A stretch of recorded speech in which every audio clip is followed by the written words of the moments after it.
Olá pessoal, tudo bem? Eu sou o professor Éder e hoje a gente vai ver um pouquinho sobre o filo dos quinidários. Esse é o último filo da apostila 1 que a gente vai estudar, e a aula 20 da página 53. Bom, então vamos entender como que funciona esse filo, né? Então quais são os animais que vão representar esse filo? Nesse filo a gente vai ter os animais como as hidras, as medusas, as águas-vivas, os corais e as anêmonas do mar. Né? Então aqui a gente tem um exemplo de uma água-viva e o exemplo de uma anêmona do mar.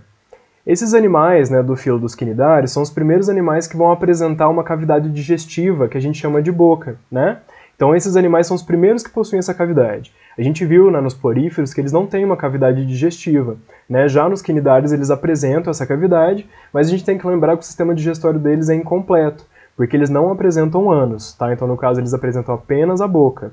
Só que a gente tem que destacar isso porque é muito importante evolutivamente, né? Porque essa é uma estrutura que vai ser mantida nos próximos animais, né? Nos próximos filos. Então os próximos animais vão ter a boca, né, no sistema digestório e alguns outros vão ter o ânus também. Sobre a simetria deles, né? Eles têm uma simetria radial, ou seja, a gente não consegue dividir eles em dois lados iguais, igual nos humanos, por exemplo, que tem uma simetria bilateral. Né? Eles a gente consegue fazer apenas essa divisão radial, né? Então são vários pedaços iguais. Os tipos morfológicos que tem nesse filo, né? A gente vai ter aqui dois tipos, a gente vai ter as medusas e vai ter os pólipos. As medusas vão ser os animais que nadam, né? Os animais que têm movimentação, e os pólipos vão ser os animais sésseis, os animais que não se locomovem. Então aqui eu trouxe dois exemplos para vocês, ó. Um animal pólipo desse filo, né, que a gente vai representar aqui pela anêmona do mar, e um animal medusa, que no caso aqui pode ser uma água-viva. Né? Então a gente vai perceber que esses dois animais, né, por estar presente no mesmo filo, eles possuem as mesmas estruturas corporais. Então eles vão ter a boca, tentáculo, cavidade gastrovascular, gastroderme, mesogleia e epiderme. Né? Ambos têm essas mesmas estruturas.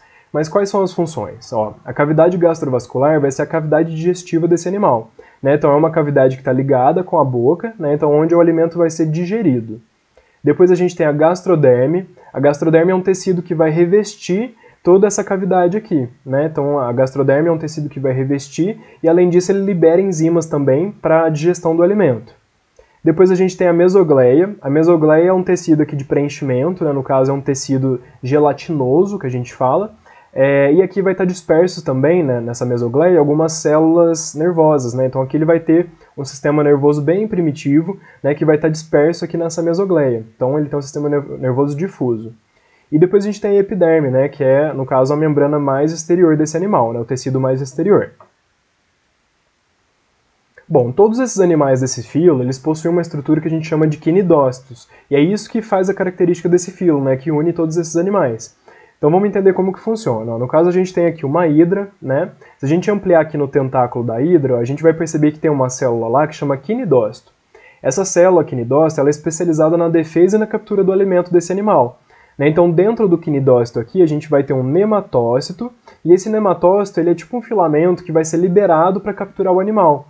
Então ele é como se fosse uma lança, né? Ele vai ser liberado aqui para fora, no caso esse nematócito vai ser liberado para fora do quinidócito, e ele libera uma toxina, né? A gente chama de toxina urticante, que é uma toxina que vai geralmente paralisar o animal.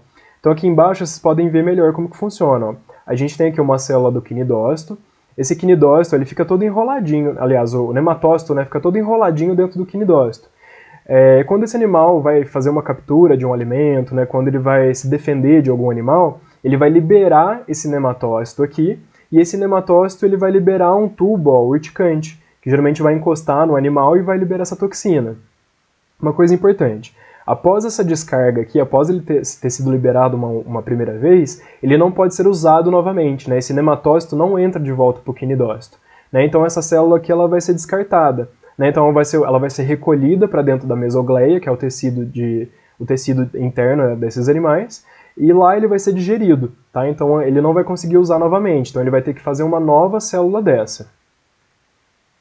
Sobre a alimentação e o sistema digestório desses animais. Então, como eu disse para vocês, eles têm um sistema digestório incompleto, né, porque eles não possuem o ânus, né, eles possuem apenas a boca, e a digestão deles vai funcionar da seguinte forma: eles vão capturar o alimento, né, com essas células que a gente estudou agora, que são os quinidócitos, né, que vai ajudar na captura do alimento.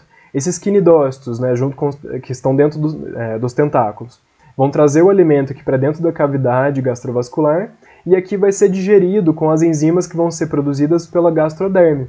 tá? Então o alimento ele vai ser digerido aqui, e tudo que for resíduo, que eles não forem utilizar, eles vão liberar pela boca, né? Então, porque eles não possuem um ânus para fazer essa liberação. Então, pela boca vai entrar o alimento e pela boca vai sair os resíduos também, tá? Então, o sistema digestório deles é bem simplesinho. Sobre o sistema nervoso. Então, como eu disse para vocês, eles têm um sistema nervoso bem simples também, né? Eles não têm um sistema nervoso central, igual nos mamíferos, por exemplo, né? Eles vão ter um sistema nervoso bem difuso aqui, que é uma rede de neurônios. Né, essas redes de neurônios vai ficar aqui toda espalhada no corpo todo deles e ela vai dar apenas algumas sensações básicas, né, um sistema bem tranquilinho. Ele não tem tantas informações igual um sistema nervoso de um mamífero, por exemplo. Esses animais eles não vão possuir sistema respiratório, não vão possuir sistema excretor e nem sistema circulatório. Né, eles ainda são animais muito simples, né, eles já são mais evoluídos do que os poríferos que a gente estudou, mas eles ainda são muito simples, né, então eles não possuem esses outros 3 tipos de sistema. Sobre a locomoção. Bom, eu falei para vocês que a gente tem 2 tipos de animais, né? Os pólipos e as medusas. Os pólipos são os animais sésseis, mas a gente fala que eles são sésseis, mas eles conseguem fazer algum tipo de movimentação. A gente fala que eles fazem um tipo de movimentação que chama medipalmos, né? Então eles conseguem fazer uma movimentação que é como se fosse medindo palmos para se locomover.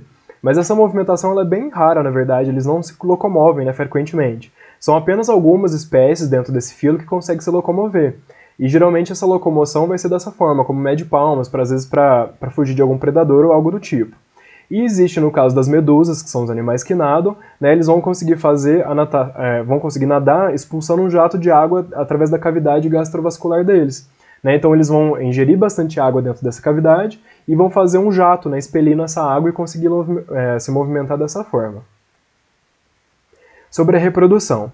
A reprodução nesse filo ela vai ser um pouco diferente em cada classe desses animais. Né? Então a gente tem 5 classes aqui. Uma classe, no caso, extinta e 4 classes que são vivas, né? Que a gente ainda tem espécies vivas delas.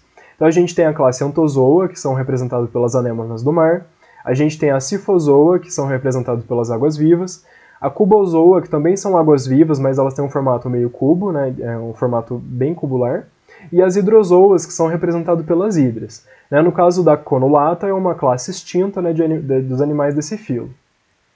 Então, entrando aqui na classe Anthozoa, né, vamos entender como que é a reprodução desses animais. Né? Então, aqui é representado pelas anêmonas, anêmonas e os corais, né, são 2 animais que representam essa classe. E eles podem se reproduzir de 2 formas, assexuadamente e sexuadamente. A forma assexuada vai ser por brotamento ou fragmentação. Né? No caso aqui na imagem, vocês podem perceber, esse daqui seria um novo broto dessa planta. Né? Então ela vai reproduzir assexuadamente, né? Ela sozinha vai fazer esse broto, e esse broto vai gerar uma nova anêmona aqui. Essa anêmona ela pode permanecer fixa aqui junto com essa, né? Vivendo junto, ou ela pode se desprender e fixar no solo, né? Sendo separadas uma das outras. E existe também a reprodução sexuada, né, que vai envolver, no caso, os gametas masculinos e femininos. E como que funciona? No caso, essa anêmona do mar, por exemplo, aqui, ela vai liberar esses gametas na água. Lembra que nos poríferos os gametas também eram liberados na água? E eles entravam dentro de um porífero lá e acontecia a reprodução sexuada? No caso dessas anêmonas vai ser parecido. Eles vão ter aqui a liberação desses gametas aqui, esses gametas vão de encontro com uma fêmea, e dentro da fêmea vai haver a fecundação. Lá ele vai gerar uma larva, que a gente vai chamar de plânula, e essa larva ela vai sair de dentro, né, no caso dessa anêmona, e ela vai se fixar ao solo e gerar uma nova anêmona adulta, né? Então a reprodução são 2 formas, a sexuada através do broto ou sexuada através dos gametas masculino e feminino dessas anêmonas. Agora a classe Hidrozoa. A classe Hidrozoa ela é representada pelas hidras, né, que é esse animalzinho aqui que está aqui embaixo, ó. E a gente pode representar também essa classe pelos animais que a gente chama de obélia e de caravela. A caravela ela é um pouco mais conhecida. E como que funciona a reprodução dentro desses animais? A gente vai ter também a reprodução sexuada e a reprodução assexuada. Só que o que a gente tem de diferente aqui é que esses animais eles passam por uma fase de metamorfose. Né? Eles têm uma fase pólipo, né, uma fase séssil, e eles têm uma fase de medusa, uma fase que eles conseguem se locomover. Então, como que funciona? Ó, aí vamos iniciar aqui. A gente tem uma parte de uma colônia adulta. Nossa colônia adulta aqui tem várias hidras, por exemplo, né? Essas hidras aqui, elas vão sofrer metamorfose e vão fazer uma liberação de uma medusa jovem. Essa medusa jovem, no caso que consegue se locomover, né, ela vai ser como se fosse uma água-viva aqui, por exemplo. Essa medusa ela pode fazer reprodução sexuada. Então, ela pode liberar os gametas aqui, No caso, o gameta masculino vai de encontro ao gameta feminino dentro de uma medusa, e lá vai ocorrer a fecundação interna. Essa fecundação ela vai gerar um desenvolvimento indireto, né, porque vai ocorrer a liberação de uma larva, que a gente chama de plânula. Essa larva vai se fixar no solo, e lá ela vai crescer e desenvolver uma nova colônia de pólipos. E aqui, nesse desenvolvimento de colônia aqui, ele pode ocorrer a reprodução assexuada através de brotamento. Tá? Então pode ter duas reproduções, igual eu disse. A reprodução sexuada, que vai ocorrer aqui, ó, na junção dos gametas, onde vai liberar uma larva que vai se fixar no solo e crescer um novo ser. E esse novo ser aqui, que vai ser pólipo, ele pode reproduzir assexuadamente, né, fazendo por brotamento, igual na espécie anterior que a gente estudou agora. Agora na classe Scyphozoa, né? Essa classe é representada pelas águas-vivas, né, que a gente conhece mais. E essas águas-vivas elas têm duas fases também. Ela consegue ter reprodução sexuada e reprodução assexuada. E elas possuem uma fase também de pólipo e uma fase de medusa, tá? Então vamos iniciar aqui, ó, na fase de medusa, né, na fase adulta. Então a gente tem aqui, ó, dois exemplares, né? Eles vão, no caso, o exemplar masculino vai liberar o espermatozoide na água. Esse espermatozoide também vai de encontro com a fêmea, vai ocorrer a fecundação interna, ela vai liberar uma larva que a gente chama de plânula. Essa larva também vai se fixar no solo, igual a gente viu na classe anterior, só que aqui quando ela se fixa no solo, ela vai ganhar um novo nome, né? A gente vai chamar ela de cifístoma. Essa cifístoma ela vai se desenvolver, ela vai crescer, e ela vai, no caso, fazendo divisões transversais aqui. Aqui, ó, é onde entra já a reprodução assexuada, né, que a gente chama de estrobilização. A estrobilização nada mais é do que a reprodução assexuada desses animais. Então, primeiro ele ocorreu aqui a reprodução sexuada, onde liberou uma larva que se fixou no solo, e essa larva vai se desenvolver, reproduzir assexuadamente, e ela vai fazer várias medusas jovens aqui, ó, uma em cima da outra. Essas medusas jovens, uma em cima da outra, a gente vai chamar de éfiras, né, que são as medusas imaturas.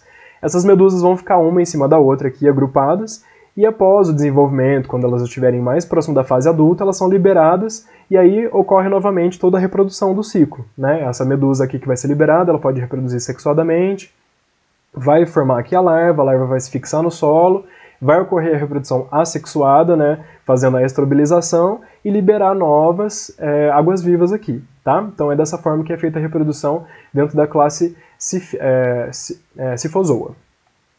Depois a gente tem a última classe aqui, que é a classe viva, no caso, né, que a gente chama de Cubozoa. Né? Essa classe é representada por essas algas em formatos de cubo. Ó. Vocês podem perceber que ela tem um formato bem mais quadrado. E a reprodução delas pode ser, no caso, sexuada, né? Só que aqui vai ser sem estrobilização, ou seja, não vai ter essa fase igual tem aqui, ó, nessas águas vivas, de uma água viva em cima da outra até elas serem liberadas, né? Não tem essa fase. No caso aqui, o macho ele vai liberar o espermatozoide já dentro da fêmea, né, com o tentáculo dele. Esse gameta, né, ele vai se desenvolver, vai formar um ovo. Desse ovo vai sair uma plânula que seria uma larva. Essa larva vai se fixar no solo, né, vai formar um pólipo, igual acontece aqui. Até essa fase aqui ela é bem parecida, né? Ela vai fixar aqui no solo. E só que aqui, ó, o que diferencia aqui? Aqui, a partir do momento, né, que vai fixar no solo, na classe Scyphozoa a gente estava vendo, né, eles têm essa estabilização, que vai ocorrer uma medusa em cima da outra até liberar. Já na classe Cubozoa não tem isso. No caso aqui, esse pólipo ele vai se fixar no solo e de lá vai nascer apenas uma medusa. Né? Vai ocorrer a metamorfose e vai liberar apenas uma medusa já adulta. Né? Não vai ter toda essa reprodução assexuada aqui com estrobilização. Tá? Então, na verdade, a reprodução dos cubozoas é apenas sexuada. Tá? Então ela vai liberar o gameta dentro da fêmea.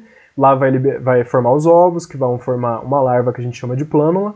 Essa plânula vai se fixar no solo, né, que a gente vai chamar ela de uma fase de pólipo, né, que é céssio. Depois esse pólipo vai já desenvolver e liberar uma medusa adulta, tá? Então essa é a diferença da reprodução.